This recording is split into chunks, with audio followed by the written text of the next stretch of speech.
ఇంకెవరైనా రావాలా లేక మొదలు పెట్టచ్చు? పాత్రికేయ మిత్రులందరికీ నమస్కారం. ఇవాళ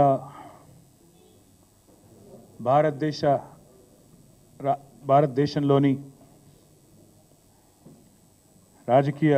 అన్ని రాజకీయ పక్షాలు కూడా నిన్నటి నుంచి ఈ ముఖ్యమైన అంశం మీద మాట్లాడుతూ ఉన్నాయి.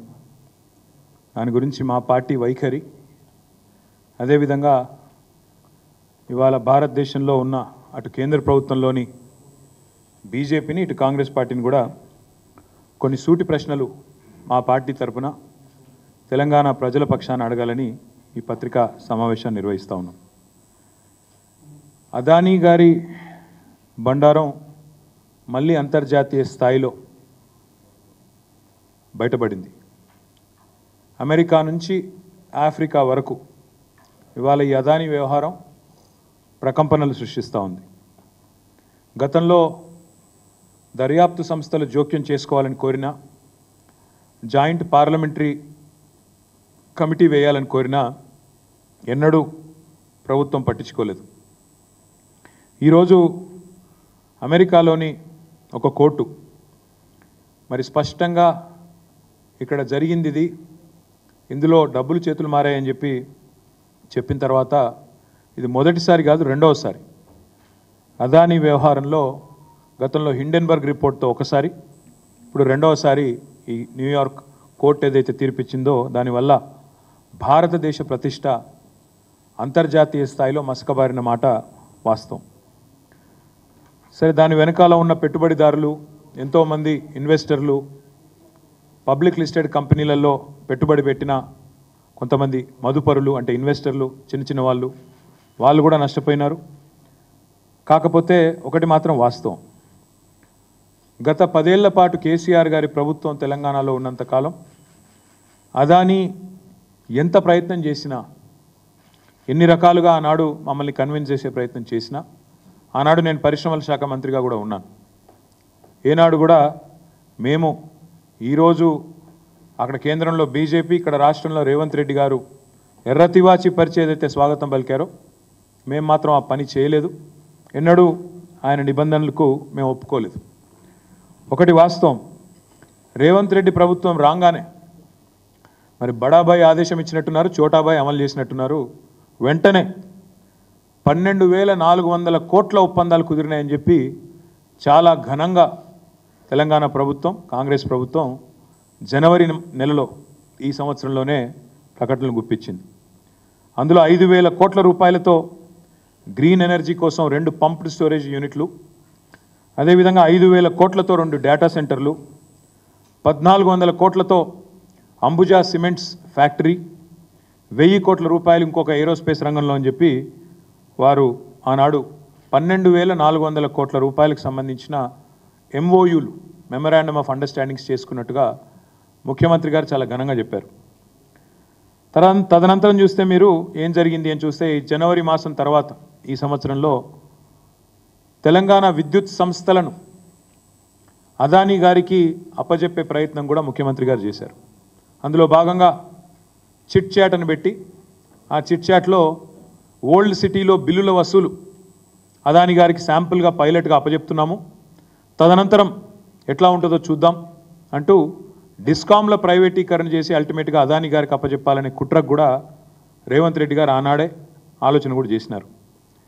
ఇక మొత్తం అక్కడ రామన్నపేటలో, యాదాద్రి జిల్లా రామన్నపేటలో ఆ మండల ప్రజలు మొత్తం వ్యతిరేకిస్తుంటే ఇక్కడ వద్దు సిమెంటు పరిశ్రమ, కాలుష్యం వస్తుంది, ఇక్కడ నుంచి ఆ కాలుష్యం మొత్తం పోయి మళ్ళీ మూసీలోనే పడుతుంది, ఏ మూసీనైతే మీరు ఉద్ధరిస్తామంటున్నారో ఆ మూసీకి మళ్ళీ ఈ మురికి మీరే అంటించిన వాళ్ళు అవుతారు, వద్దు ఇక్కడ సిమెంటు పరిశ్రమ అని చెప్పి రామన్నపేటలో వేలాది మంది ప్రజలు, మా నాయకులు చిరుమర్తి లింగయ్య గారితో సహా, స్థానికంగా ఉండే ఇతర పార్టీల నాయకులతో సహా వేలాది మంది ప్రజలు ఆందోళన చేసిన ప్రజాభిప్రాయ సేకరణ విషయంలో మరి దాన్ని కూడా బలవంతంగా కేవలం బడాబాయ్ ఆదేశం, చోటాబాయ్ అనుసరించి దాన్ని కూడా అప్పచెప్పే ప్రయత్నం, అక్కడ ప్రజాభిప్రాయ సేకరణ కూడా ఒక ప్రహసనంగా ఒక తంతుగా ముగించే ప్రయత్నం చేసినారు. స్కిల్ యూనివర్సిటీ దానికి సడన్గా అదానీ గారి మనసు విశాలమయ్యి హృదయం వైశాల్యం పెరిగి 100 కోట్ల రూపాయలు స్కిల్ యూనివర్సిటీకి భారీ విరాళం వారు అందజేసినారు. ఇవన్నీ ఒక కుట్రకు ఒక స్పష్టమైన ఎజెండాకు తార్కాణంగా మేము భావిస్తూ ఉన్నాం. తెలంగాణలో ఇవాళ 12,400 కోట్లు అని చెప్పి మరి ఒక కొత్త అదానీ సామ్రాజ్యాన్నే విస్తరణలో భాగంగా ఇక్కడ పలు రంగాల్లో సిమెంట్లో కావచ్చు, డిస్కామ్లో కావచ్చు, ఏరోస్పేస్లో కావచ్చు, ఇంకో దానిలో కావచ్చు వారు తీసుకొచ్చే ప్రయత్నం చేసినారు. ఈరోజు వాస్తవం ఏంటి అంటే మరి ఒకవైపు ఏమో ఇక్కడ కాంగ్రెస్ ప్రభుత్వం రేవంత్ రెడ్డి గారేమో ఎర్రతివాచి పరిచి అదానీ గారికి సకల మర్యాదలు చేసి 4 గంటల పాటు రేవంత్ రెడ్డి గారి ఇంట్లో 1 కాదు 2 కాదు 4 గంటల పాటు భోజనానంతరం సమావేశము, సుదీర్ఘ సమాలోచనలు ఇవన్నీ జరుగుతూ ఉన్నాయి. ఈ వ్యాపార సామ్రాజ్య విస్తరణ ఒకవైపు జరుగుతూ ఉంటే మాకు ఆశ్చర్యాన్ని కలిగించేది ఏంటంటే పెద్దలు చెప్తారు శివుడాజ్ఞ లేదే చీమైన గుట్టదంటారు. అట్లాగే కాంగ్రెస్ పార్టీలో హైకమాండ్ ఆజ్ఞ లేదే ఏమీ జరగదు. ఇప్పుడు సంవత్సరం అవుతుంది, ఇంతవరకు మంత్రివర్గ విస్తరణే దిక్కులేదు. ఎందుకంటే అది హైకమాండ్ గ్రీన్ సిగ్నల్ రాలే. ఇంకా 6 పదవులు అట్లే పాపం సంవత్సరం నుంచి ఊరిస్తూ అట్లే మెయింటైన్ చేస్తూ ఉన్నారు. అట్లా మరి మంత్రివర్గ విస్తరణకే ఒప్పుకొని హైకమాండు, మంత్రివర్గ విస్తరణకే గ్రీన్ సిగ్నల్ ఇవ్వని హైకమాండు వారి ఆదేశం లేకుండానే అదానీ గారితో ఈ ఒప్పందాలన్నీ జరుగుతూ ఉన్నాయా? ఈ విషయంలో తప్పకుండా కాంగ్రెస్ పార్టీ సమాధానం చెప్పాలని చెప్పి మేము డిమాండ్ చేస్తూ ఉన్నాం. చిన్న నామినేటెడ్ పదవులు, మంత్రివర్గం కూడా కాదు, కార్పొరేషన్ చైర్మన్లు, డైరెక్టర్లు, కూడా డైరెక్టర్లు, ఇట్లాంటి డైరెక్టర్ల పదవులు ఉంటాయి. వాటికి కూడా హైకమాండ్ ఆజ్ఞ లేని జరగదు. కాంగ్రెస్ పార్టీ కల్చర్ అది. మరి అట్లాంటిది వేల కోట్ల ఒప్పందాలు, అది కూడా అదానీ లాంటి పారిశ్రామికవేత్త ఎవరినైతే రాహుల్ గాంధీ గారు రోజు విమర్శిస్తుంటారో ఆయనతో ఒప్పందాలు ఊరికేనే జరుగుతాయా? ఇది కాంగ్రెస్ పార్టీ సమాధానం చెప్పాలని చెప్పి మేము డిమాండ్ చేస్తూ ఉన్నాం. మేము అనడం కాదు, కావాలంటే ఆ వీడియో కూడా మీకు చూపెడతాను. రాహుల్ గాంధీ గారే చెప్పారు స్వయంగా, పారిశ్రామికవేత్తలు ఎవరు ఊరికేనే విరాళాలు ఇవ్వరు, కోయి ఐసే 30-40 కరోడ్ నహీ దేతా. ఇది రాహుల్ గాంధీ స్వయంగా మహారాష్ట్ర ఎన్నికల్లో నిన్నగాక మొన్న జరిగిన మహారాష్ట్ర ఎన్నికల్లో స్వయంగా రాహుల్ గాంధీ గారు చెప్పిన మాట, కోయి ఐసే 30-40 కరోడ్ నహీ దేతా. ఊరికేనే 30-40 కోట్ల విరాళాలు ఎవరు ఇవ్వరు, ఏదో పెద్దది ఆశించే వ్యాపార ప్రయోజనాల కోసమే అందులో నీకింత నాకింత అని చెప్పి ఇస్తారు అని రాహుల్ గాంధీ గారే స్వయంగా చెప్పారు. మరి 30-40 కోట్ల ఎవరు ఉత్తగీయకపోతే 100 కోట్లు అదానీ గారు విరాళంగా ఇస్తున్నానంటే మరి ఇక్కడ కాంగ్రెస్ ప్రభుత్వం తీసుకున్నది కదా. మరి రాహుల్ గాంధీ మాటను కాదని తీసుకున్నారా, లేదా రాహుల్ గాంధీ మాటను పెడచెవిన పెట్టి తీసుకున్నారా, లేదా రాహుల్ గాంధీకి తెలిసే తీసుకున్నారా కూడా కాంగ్రెస్ పార్టీ నాయకత్వం తెలంగాణలో సమాధానం చెప్పాలి. అదే మాదిరిగా తెల్లారలేస్తే చెప్తుంటారు ప్రాంతీయ పార్టీలకు స్థానం లేదు, మాది జాతీయ పార్టీ అంటారు. మరి జాతీయ పార్టీకి జాతీయ విధానం ఉండాలి, ఒకటే విధానం ఉండాలి జాతికి. ఇక్కడ జాతీయ పార్టీ అన్నప్పుడు స్థూలంగా జాతీయ పార్టీ హైకమాండ్లో ఏ నిర్ణయం తీసుకుంటే కింది దాకా కూడా అదే పాటించాలి. కానీ ఢిల్లీలో ఒక నీతి, గల్లీలో ఒక నీతి అన్నట్టు ఢిల్లీలోనేమో అదానీ మంచోడు కాదు, కానీ గల్లీకి వచ్చేసరికి, తెలంగాణకు వచ్చేసరికి మాత్రం అదానీ మంచివాడు, పునీతుడు, అన్ని రకాలుగా గొప్పవాడు అన్నట్టుగా మరి ఇవాళ మాట్లాడుతూ ఉన్నారు. బీజేపీని డబుల్ ఇంజన్ పార్టీ అని వీళ్ళు విమర్శిస్తూ ఉంటారు. మరి నేను అడుగుతున్నా, వాళ్ళది డబుల్ ఇంజన్ అయితే మీది డబుల్ స్టాండర్డా? గల్లీలో ఒక నీతి, ఢిల్లీలో ఒక నీతి ఉంటుందండి అదానికి సంబంధించి. కొంతమంది మిత్రులకు తెలుసు, ఈ ఆంగ్ల సినిమాల్లో చూపెడతా ఉంటారు good cop bad cop routine అని. అంటే ఇద్దరు పోలీసు వాళ్ళు వస్తారు ఇంట్రాగేషన్కు, వచ్చి ఒక ఆయన కొట్టినట్టు చేస్తాడు, ఇంకో ఆయన కొడతాడు, వాడికి మంచివాడు కాదు, నువ్వు చెప్పు అంటాడు పక్కకి వెళ్ళి. దాన్ని good cop bad cop routine అంటారు. నాకు తెలిసి కాంగ్రెస్ పార్టీ కూడా అట్లే good Adani bad Adani routine పెడుతున్నది. గుడ్ అదానీ ఎప్పుడు? వాళ్ళకు చందాలు ఇచ్చినప్పుడు, వాళ్ళ ప్రభుత్వంతో దందా చేసినప్పుడు, వాళ్ళ పార్టీకి సంబంధించి వ్యాపారం ముడుపులప్పచెప్పినప్పుడు గుడ్ అదానీ. బ్యాడ్ అదానీ ఎప్పుడు? ఇతర పార్టీలతో అక్కడుండే ప్రభుత్వాలతో సంబంధాలు పెట్టుకుంటే బ్యాడ్ అదానీ. అందుకే నేను ఇవాళ రాహుల్ గాంధీ గారిని సూటిగా అడుగుతా ఉన్నా. తెల్లారలేస్తే మీరు మాట్లాడుతూ ఉంటారు, ఉపదేశాలు ఇస్తూ ఉంటారు. నిన్న కూడా 1.5 గంటల సేపు మాట్లాడిండు రాహుల్ గాంధీ గారు. అదానీ అవినీతి, నేను ఎప్పటి నుంచో చెప్తున్నా ఈయన మంచోడు కాదని, ఈయన వెనక పెద్దోళ్ళు ఉన్నారు, ప్రధాని ఉన్నాడు, మోడీ ఉన్నాడు, తెల్లారు లేస్తే రాహుల్ గాంధీ గారు మాట్లాడతారు. రాహుల్ గాంధీ గారిని సూటిగా అడుగుతా ఉన్నాం, మీరు తెలంగాణలో కాంగ్రెస్ ప్రభుత్వం చేస్తున్న దందా అదానితో మీరు సమర్థిస్తున్నారా లేదా? ఒకటే మాటలో చెప్పండి. ఢిల్లీలో ఒక నీతి, గల్లీలో ఒక నీతి, ఏ రకంగా సమంజసం మీరు చెప్పండి. కెన్యా దేశం తలసరి ఆదాయంలో కూడా తెలంగాణ కంటే తలసరి ఆదాయం తెలంగాణ దాదాపు $5,000. కేసీఆర్ గారు వచ్చిన తర్వాత భారతదేశంలో నెంబర్ 1. కెన్యా అనే దేశం యొక్క తలసరి ఆదాయం పర్ క్యాపిటల్ ఇన్కమ్ $2,000. మనకంటే కెన్యాకు పెట్టుబడులు ఎక్కువ అవసరం. కానీ అట్లాంటి కెన్యా పేద దేశం అయినప్పటికీ ఆత్మగౌరవం గల దేశం కాబట్టి వెంటనే నన్ను అదాని ఇట్లా లంచగొండి తనం చేసినాడు, లంచం ఇచ్చినాడు అని చెప్పి అక్కడ కోర్టు తీర్పియంగానే అమెరికాలో వెంటనే కెన్యా నిన్న తన కాంట్రాక్ట్లు, తన ఒప్పందాలు, వ్యాపార సంబంధాలు అదానితో మొత్తం రద్దు చేసుకుంది. నేను రాహుల్ గాంధీ గారిని అడుగుతా ఉన్నా, కెన్యా అధ్యక్షుడు విలియం రూటో అదానీ కంపెనీతో అన్ని వ్యాపార సంబంధాలు రద్దు చేసుకున్నారు, మీకు తెలుసు. కెన్యా రవాణా మంత్రిత్వ శాఖ, ఇంధన శాఖ, పెట్రోలియం శాఖ, వాటి కింద పనిచేసే ఏజెన్సీలను కూడా స్పష్టంగా కెన్యా అధ్యక్షుడు నిన్న చెప్పారు, మీకేమైనా ఒప్పందాలు ఉంటే ఏజెన్సీలకు అదానితో వెంటనే రద్దు చేసుకోమని చెప్పారు. విద్యుత్ పంపిణీ కాంట్రాక్టులతో పాటు ఎయిర్పోర్ట్ నిర్వహణ ఒప్పందం ఉంటే దాన్ని కూడా రద్దు చేసుకుంది కెన్యా. మరి నేను రాహుల్ గాంధీని అడుగుతా ఉన్నా, మరి మీ తెలంగాణ ప్రభుత్వం, మీ కాంగ్రెస్ ప్రభుత్వం, మీరు ఇంతమందికి శుద్ధులు చెప్తున్నారు దేశంలో. ఈరోజు అదాని దుర్మార్గుడు, అదాని అవినీతిపరుడు అని మాట్లాడుతున్నావు కదా, ఇంతవరకు నీ కాంగ్రెస్ ప్రభుత్వం తెలంగాణలో ఎందుకు అదానితో కుదిరిన ఎంఓయూలను రద్దు చేయడం లేదు?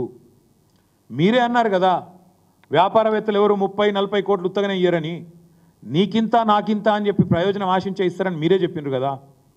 మరి ఎంత ఆశించి మీరు అదానితో 12,400 కోట్ల ఒప్పందాలు కుదుర్చుకున్నారు? వాటిని రద్దు చేసి మీ ముఖ్యమంత్రికి ఫోన్ చేసి ఆదేశం ఇచ్చి అదానితో ఉన్న ఎంఓయూలు రద్దు చేసుకోమని చెప్తారా, చెప్పరా? దయచేసి మీరు స్పష్టత ఇవ్వాలని చెప్పి రాహుల్ గాంధీ గారిని కోరుతా ఉన్నాం. ఢిల్లీలోనేమో కుస్తీలు పడుతున్నట్టు పోజులు, అదాని గారితో మేమేదో కుస్తీ పడుతున్నాం, అదానితో ప్రధానితో మేమే కొట్లాడుతున్నాం అని 10 ఏళ్ళు పోజులు కొట్టిండ్రు. ఆ 10 ఏళ్ళు ఇక్కడ మేము అదానిని రాకుండా మేము ఆపినాం. మళ్ళీ ఇక్కడ అధికారంలో కాంగ్రెస్ రాగానే రేవంత్ రెడ్డి గారు దోస్తీ చేస్తుంటే అదే అదానితో ఎందుకు కళ్ళు మూసుకున్నారు రాహుల్ గాంధీ గారని మేము అడుగుతా ఉన్నాం. సమాధానం చెప్పాలని చెప్పి కూడా డిమాండ్ చేస్తున్నాం. అదానితో దేశానికి నష్టమట, అదానితో దేశానికి నష్టమట. ఇది రాహుల్ గాంధీ గారి ఉవాచ. మరి అదానితో దేశానికి నష్టమైతే దేశంలో అంతర్భాగమైన తెలంగాణకు నష్టం కాదా? అదానితో వేరే రాష్ట్రాల్లో నష్టమైతే, ఆయా ప్రాంతాల ప్రజలకు నష్టమైతే మరి ఇక్కడ తెలంగాణలో నష్టం కాదా? లాభం ఎట్లా అవుతుంది? రాహుల్ గాంధీ గారు చెప్పాలని చెప్పి మేము డిమాండ్ చేస్తూ ఉన్నాం. కాంగ్రెస్ అధిష్టానం మాటను కాదని, కాంగ్రెస్ అధిష్టానం మాటను పెడచెవిన పెట్టి అదానీ సామ్రాజ్యానికి తెలంగాణలో రేవంత్ రెడ్డి గారు రెడ్ కార్పెట్ ఏమైనా పరుస్తున్నారా? ఇది కూడా తప్పకుండా, ఒకవేళ అట్లా జరుగుతున్న మాట వాస్తవమైతే మరి ఆయన మీద చర్య తీసుకుంటారా, తీసుకోరా? ఇది కూడా రాహుల్ గాంధీ గారు సమాధానం చెప్పాలి.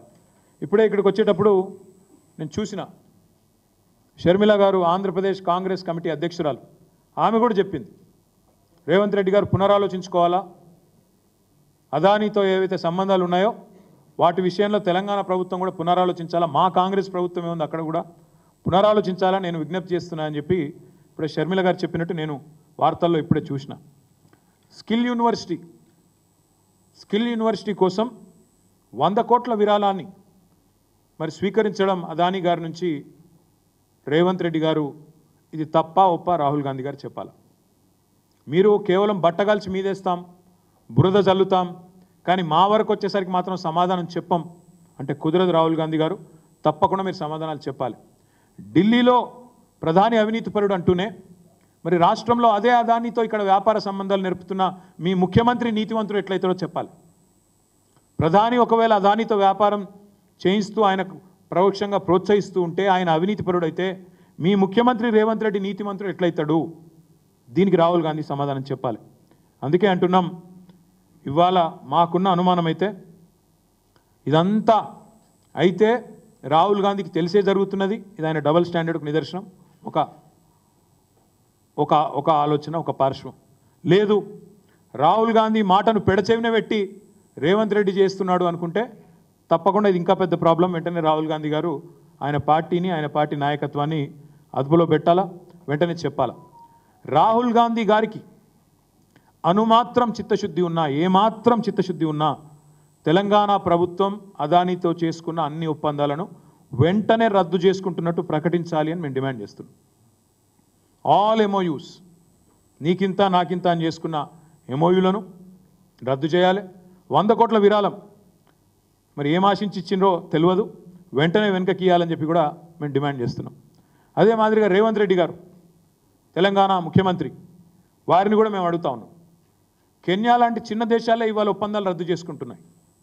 మీ నాయకుడు మరి రాహుల్ గాంధీ స్పష్టంగా చెప్తున్నారు అదానిని అరెస్ట్ చేయాలి అని. మరి మీరు అట్లాంటి వ్యక్తితో మీరు ఇంకా ఎందుకు ఒప్పందాలు రద్దు చేసుకుంటలేరో తెలంగాణ ప్రజలకు రేవంత్ రెడ్డి గారు కూడా సమాధానం చెప్పాలి. దేశం మొత్తానికి అదానితో నష్టమవుతున్నప్పుడు తెలంగాణకి ఎట్లా లాభం అవుతుందో రేవంత్ రెడ్డి సమాధానం చెప్పాలి. అదాని వల్ల అవినీతిమయమైన సంస్థ అని మీ అధినాయకుడు ఆరోపణలు చేస్తున్నప్పుడు అలాంటి వ్యక్తితో మీరు వ్యాపారం చేయడం తెలంగాణ వ్యాపార ప్రయోజనాలను తాకట్టు పెట్టడం కాదా? తెలంగాణ ప్రయోజనాలను తాకట్టు పెట్టడం కాదా? రేవంత్ రెడ్డి గారు సమాధానం చెప్పాలి. ఈతో పాటు ఈ మధ్యనే వార్తలు వచ్చినాయి, ఎన్సీపీ చీలికలో కూడా అదాని గారి పాత్ర ఉందని, రాజకీయాల్లో కూడా ఆయన జోక్యం చేసుకుంటున్నారని వార్తలు వస్తూ ఉన్నాయి. మరి మొన్ననే కోహినూర్ హోటల్లో రహస్య సమావేశం ఏదైతే అదాని గారికి తెలంగాణ రెవెన్యూ మంత్రి పొంగులేటి శ్రీనివాసరెడ్డి గారికి జరిగిందో దాని విషయంలో కూడా ఖచ్చితంగా ఈ రాష్ట్ర ప్రభుత్వం వివరణ ఇవ్వాలి. ఇలాంటి ఆరోపణలు, అరెస్టు వారెంట్లు ఎదుర్కొంటున్న వ్యక్తితో మీ మంత్రులు ఎందుకు రహస్యంగా సమావేశం అవుతున్నారు?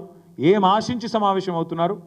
తమ మీద జరిగిన ఈడీ దాడుల నుంచి కాపాడుకోవడానికా, లేదా బీజేపీ వాషింగ్ మెషిన్లోకి మీరు కూడా పోయి అందులోకెళ్ళి బయటికి రానికి చేస్తున్నారా? అన్నిటి విషయాల్లో కూడా తప్పకుండా రేవంత్ రెడ్డి, కాంగ్రెస్ మంత్రులు సమాధానం చెప్పాలని చెప్పి కూడా మేము డిమాండ్ చేస్తూ ఉన్నాం. అదే మాదిరిగా ఈ ప్రభుత్వం ఇప్పుడే మేము డిమాండ్ చేసినట్టు తెలంగాణ ప్రభుత్వం ఎంఓయూలు రద్దు చేసుకోవాలి, అదానితో 100 కోట్లు వెనక్కి ఇవ్వాలి. మీరే కదా అన్నారు రేవంత్ రెడ్డి గారు, అదాని ప్రధాని అని మీరే మాట్లాడినారు. నిన్నగాక మొన్న మహారాష్ట్రలో ఒక గజ దొంగ వస్తున్నాడు గుజరాత్ నుంచి. రేవంత్ రెడ్డి మాట, నా మాట కాదు. ఒక గజ దొంగ వచ్చి మీ ధారావిని ఎత్తుకపోతున్నాడు, మీ ధారావిలో 1,00,000 కోట్ల భూమిని ఎత్తుకపోతున్నాడు గజ దొంగ. నేనల్లా, రేవంత్ రెడ్డి అన్నాడు. మరి మహారాష్ట్రలో ఒక మాట, హైదరాబాద్లో ఇంకో మాట ఉంటుందా రేవంత్ రెడ్డి? మహారాష్ట్రలోనేమో గజ దొంగ అదాని, హైదరాబాద్కు రాగానే గజమాల వేసి స్వాగతం పలుకుతావా అదే గజ దొంగకు? ఇదేనా నీతి? అందుకే అడుగుతున్నాం రేవంత్ రెడ్డి, నువ్వు చెప్పాలా. ప్రధాని అదాని డబుల్ ఇంజన్ అన్నావు, మరి నీ డబల్ స్టాండర్డ్కి ఇది నిదర్శనం కాదా? మరి ఈరోజు 10 ఏళ్ల పాటు బీఆర్ఎస్ పార్టీ కేసీఆర్ గారి నాయకత్వంలో కష్టపడి తెలంగాణ ప్రజలకు సంపద సృష్టిస్తే ఆ సంపదని ఇవాళ కొంతమంది క్రోనీ క్యాపిటలిస్టులు ఎత్తుకపోయే ప్రయత్నం చేస్తుంటే, మరి మీ నాయకుడు ఆరోపణ చేస్తున్నట్టు, మీ నాయకుడు డిమాండ్ చేస్తున్నట్టు, రాహుల్ గాంధీ డిమాండ్ చేస్తున్నట్టు అదానిని అరెస్ట్ చేయాలన్నా వద్దా? రేవంత్ రెడ్డి సమాధానం చెప్పాలి. అదాని కంపెనీలపైన విచారణ చేయాలన్నా వద్దా? రేవంత్ రెడ్డి సమాధానం చెప్పాలి. రాహుల్ గాంధీ చెప్పినట్టు అదాని నీతిమంతుడా అవినీతిమంతుడా? రేవంత్ రెడ్డి సమాధానం చెప్పాలి. తెలంగాణ ప్రజల ముందుకు వచ్చి ఏ కారణం చేత మీరు ఈ రకంగా వ్యవహారం చేస్తున్నారో తప్పకుండా సమాధానం చెప్పాలని మేము డిమాండ్ చేస్తూ ఉన్నాం. అదే మాదిరిగా బీజేపీ వారిని కూడా కొన్ని సూటి ప్రశ్నలు అడుగుతున్నాం. అమెరికా బయటపెట్టిన ఈ వ్యవహారంతో భారతదేశ ప్రతిష్ట మంటగలిసిపోతే మరి తెలంగాణ బీజేపీ నాయకత్వాన్ని కూడా మేము అడుగుతున్నాం, జాతీయ బీజేపీ నాయకత్వాన్ని కూడా అడుగుతున్నాం. మరి మీరు చెప్పండి. మేము డిమాండ్ చేస్తున్నాం బీఆర్ఎస్ పార్టీగా అదానితో ఒప్పందాలు రద్దు చేయాలి తెలంగాణ కాంగ్రెస్ ప్రభుత్వం మేము డిమాండ్ చేస్తున్నాం. మీ వైఖరి ఏంది కిషన్ రెడ్డి చెప్పాలా, ఈ రాష్ట్ర బీజేపీ చెప్పాలని చెప్పి మేము డిమాండ్ చేస్తున్నాం. కేంద్ర స్థాయిలో మీ వైఖరి ఏంది, రాష్ట్రంలో మీ వైఖరి ఏంది? ఎందుకంటే రాహుల్తోనేమో జాతీయ స్థాయిలో మీ నేతలు డి అంటే డి అంటున్నారు, అదాని గారిని వెనకేసుకొచ్చుకొని మాట్లాడుతున్నారు. ఇక్కడ రాష్ట్రంలో మాత్రం మీరు రేవంత్తో దోస్త్ మేరా దోస్త్ అని మంచిగా కలుసుకొని యుగల గీతాలు పాడుతున్నారు, డ్యూయట్లు పాడుతున్నారు. అందుకే అడుగుతున్నాం, రేవంత్ రెడ్డి ఈ రాష్ట్రంలో చేస్తున్నది మీకు సమ్మతమేనా? అదాని విషయంలో ఈ విషయంలో మీ వైఖరి చెప్పాలని చెప్పి మేము అడుగుతా ఉన్నాం. ఇంకొక మాట కూడా చివరిగా బీజేపీ పార్టీని మేము అడుగుతా ఉన్నాం. అదాని విషయంలో ఇవాళ చాలా స్పష్టంగా భారతదేశం మొత్తం చూస్తూ ఉంది. జాతీయ పార్టీలు రెండు కూడా ఒకటే వైఖరితో ఉన్నట్టుగా కనబడతా ఉంది. దాదాపుగా పైకి ఏం చెప్పినా లోపల మాత్రం ఒకటే అన్నట్టుగా కనబడతా ఉంది. మేము ఇక్కడ రామన్నపేటలో అదాని గారి సిమెంట్ పరిశ్రమ వస్తున్నదని చెప్పి మరి ప్రజాభిప్రాయ సేకరణ పెడితే అన్ని పార్టీలు, కమ్యూనిస్ట్ పార్టీలు, బీఆర్ఎస్ పార్టీ, ప్రజా సంఘాలు, ప్రజలు, స్థానికంగా ఉండే విద్యార్థులు అందరూ ఉద్యమించినారు. తప్పకుండా ఇది రావద్దని కోరినారు. కాలుష్యం మూసీలోకి వస్తుందని చెప్పి ఆ ప్రాంత రైతులు కూడా వ్యతిరేకిస్తూ ఉన్నారు. కానీ ఇప్పటివరకు రెండే పార్టీలు మాట్లాడలేదు, నోరు విప్పట్లేదు. ఒకటి కాంగ్రెస్, రెండోది బీజేపీ. అందుకే మేము అనేది తెలంగాణ ప్రయోజనాల విషయంలో ఎన్నటికైనా రాజీ లేకుండా పొట్లాడేది, రాజీ లేకుండా మాట్లాడేది, రాజీ లేకుండా పోరాటం చేసేది, ఎక్కడికైనా పోయేది ఒక్క టీఆర్ఎస్ మాత్రమే, ఒక్క బీఆర్ఎస్ మాత్రమే, ఒక కేసీఆర్ మాత్రమే, కేసీఆర్ సైన్యం మాత్రమే. అందుకే తెలంగాణ ప్రజలకు కూడా విజ్ఞప్తి చేస్తూ ఉన్నాం, మీరు కూడా ఆలోచించండి. ఈ అదానీ వ్యవహారంతో వీళ్ళిద్దరి మధ్యన ఉన్న బంధం మరొక్కసారి బయటపడ్డది. ఇవాళ నేను లేవనెత్తిన ప్రశ్నలకు రాహుల్ గాంధీ గారు, రేవంత్ రెడ్డి గారు, కిషన్ రెడ్డి గారు, జాతీయ స్థాయిలో బీజేపీ జాతీయ నాయకత్వం, మోదీ గారు, అమిత్ షా గారు కూడా తప్పకుండా సమాధానం చెప్పాలని దేశం మొత్తం ఎదురు చూస్తూ ఉంది. ఏం మాట్లాడతారు అని వారు చెప్తారని కూడా ఆశిస్తున్నాం. తప్పకుండా చెప్పాలని చెప్పి కూడా డిమాండ్ చేస్తూ ఈ వ్యవహారంలో తప్పకుండా మరి మీడియా తన పాత్ర తాను పోషిస్తూ ఉంది. మీకు అభినందనలు. తప్పకుండా మిమ్మల్ని కూడా నేను కోరుతా ఉన్నాను, ఈ వ్యవహారాన్ని ఇప్పుడు మేము లేవనెత్తిన ప్రశ్నలని ముఖ్యమంత్రి గారిని, రాహుల్ గాంధీని దయచేసి అడగండి, ప్రశ్నలు అడగండి, వారి వైఖరి చెప్పమనండి. తెలంగాణలో తప్పు, తెలంగాణలో ఒప్పు, బయట తప్పెట్లయితుంది, తప్పకుండా అడగాలని చెప్పి కూడా కోరుతూ మీ అందరికీ కూడా ధన్యవాదాలు, నమస్కారం.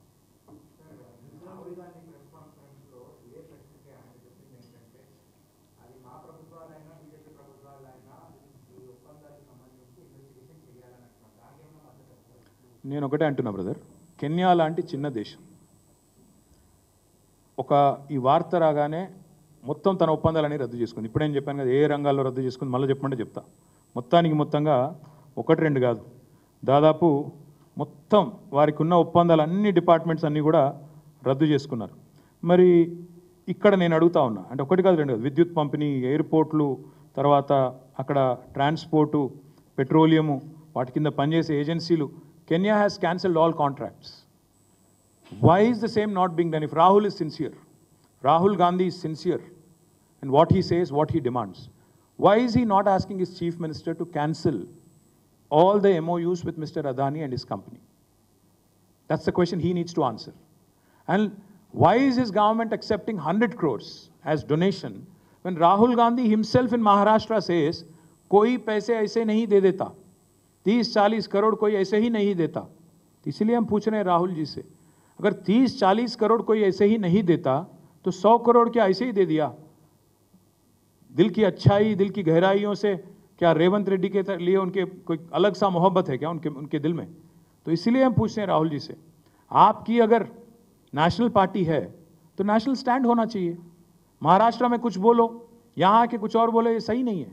और दूसरी बात, यहाँ के जो चीफ मिनिस्टर है रेवंत रेड्डी, महाराष्ट्र जाते हैं इलेक्शन के दरमियान, इलेक्शन के दौरान वहाँ जाते हैं, वहाँ कहते हैं कि एक बहुत बड़ा चोर गुजरात से आके आपका 1 लाख करोड़ वाला ज़मीन धारावी का चोरी करने की, हड़पने की कोशिश कर रहा है.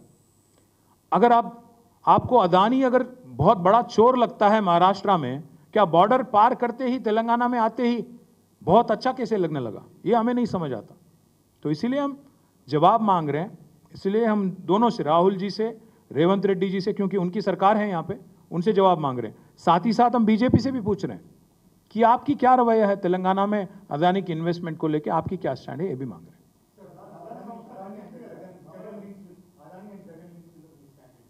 ఏం లింక్స్ ఉన్నాయి?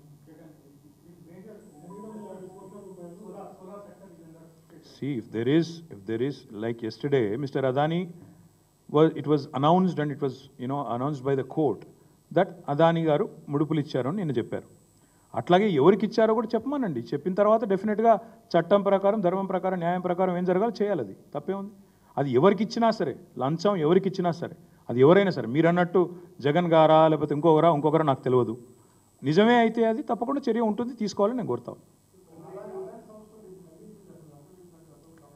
బ్రదర్, ఇప్పుడు నేను కూడా ఖండిస్తా, దానికి ఏముంది, ఖండించడానికి ఏముంది? అది కోర్టు కదా, కోర్టులో తీర్పు వచ్చినా కూడా నేను ఖండిస్తున్నా అంటే, కోర్టు తీర్పు వస్తే అప్పీల్కోవాలి. ఖండిస్తా అంటే ఎట్లా కుదురుతుంది? ఇప్పుడు లొంగిపోమనండి, మరి లొంగిపోయి నిజం ప్రూవ్ చేసుకోమనండి. కోర్టు ఇచ్చింది కదా, నేను ఇచ్చింది కాదు కదా. అది కాదు, ఇంకొక మాట కూడా నేను అడిగి స్పష్టంగా ఒకటి అడుగుతున్నా. ఇలా జగన్ ఉన్నాడా లేకపోతే కోర్టు ఏమన్నది, నేను మంచిగా ఉన్నాను అదాని సెల్ఫ్ సర్టిఫికేషన్ చేసుకున్నాడా అది కాదు పాయింట్. రాహుల్ గాంధీ నీతేంది భయ్, నాకు అర్థం కాదు. గంట సేపు ఉపన్యాసం ఇస్తాడు, వాళ్ళ ప్రభుత్వం ఇక్కడ అదాని గారికి ఎర్ర కార్పెట్ వరుస్తుంటే దానికి సమాధానం చెప్పే బాధ్యత లేదా? చెప్పరా? మహారాష్ట్రలో దొంగ అవుతాడు, ఇక్కడ మంచోడు అవుతాడు. అసలు నిజంగా కాంగ్రెస్ పార్టీ మీద రాహుల్ గాంధీకి ఏమైనా కంట్రోల్ ఉందా? పూర్తిగా అదుపాపి నెల తప్పిపోయారు అందరూ. అందుకే అడుగుతున్నాం.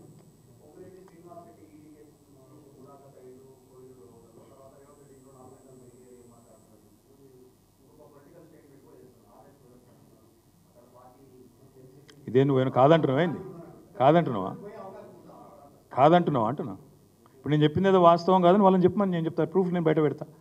పొంగులేటి కలిసినాలే చెప్పాను బయటకు వచ్చి. నేను ఆరోపించి 6 వారాలైందా, ఎక్కువైందా? ఈయన రహస్యంగా సమావేశమైండు ప్రెసిడెన్షియల్ సూట్ కోహినూరులో అని. కలవలేదని చెప్పమని చూస్తా. చెప్పిండా ఇప్పటివరకు? నేను మధ్యలో మస్తుగా మాట్లాడుతున్నా ప్రెస్లు ఈ బాంబు ఆ బాంబు అని. ఎడవాయ మరి బాంబుల శాఖ మంత్రి. నేను ఇంకోటి అడుగుతున్నా బ్రదర్, స్పష్టంగా అడుగుతున్నా.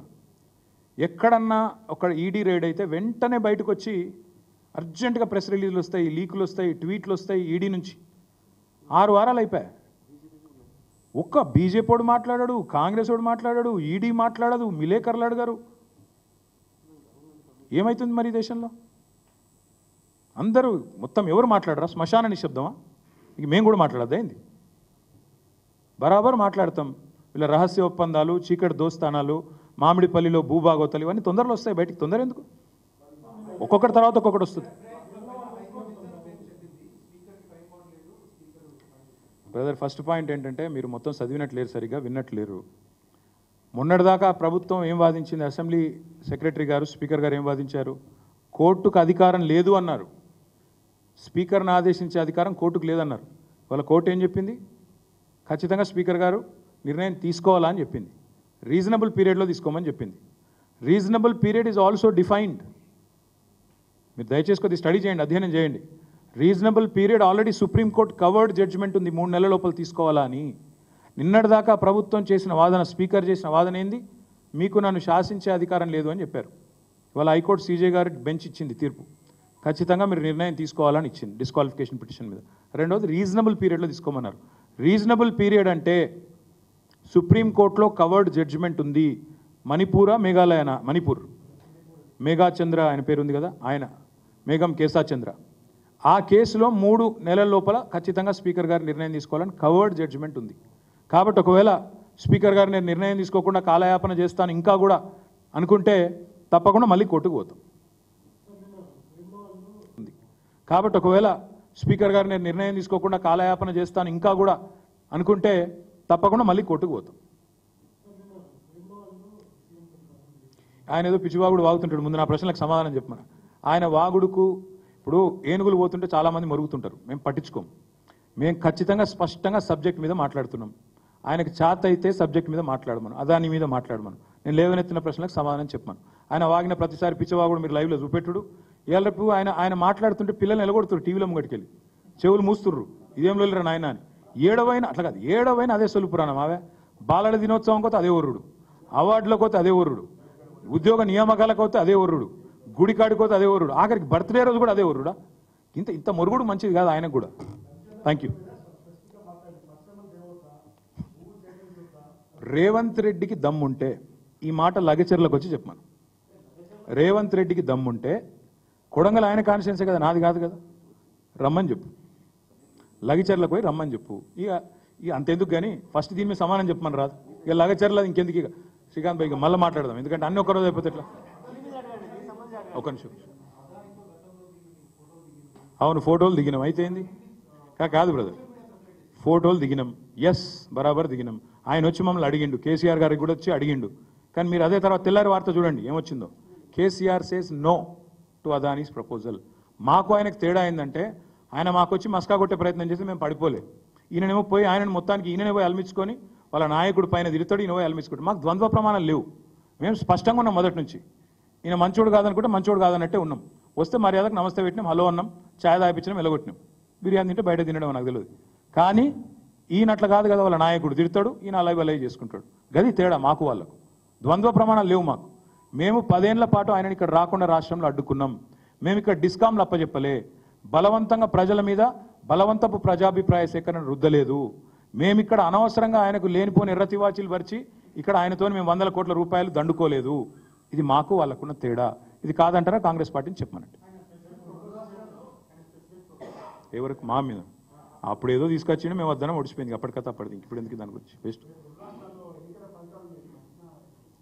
ఇప్పుడు అవి ఎందుకు లేబోయా రేపు వచ్చినాక మాట్లాడుకున్నాం ఫస్ట్ ఇది మాట్లాడుకున్నాం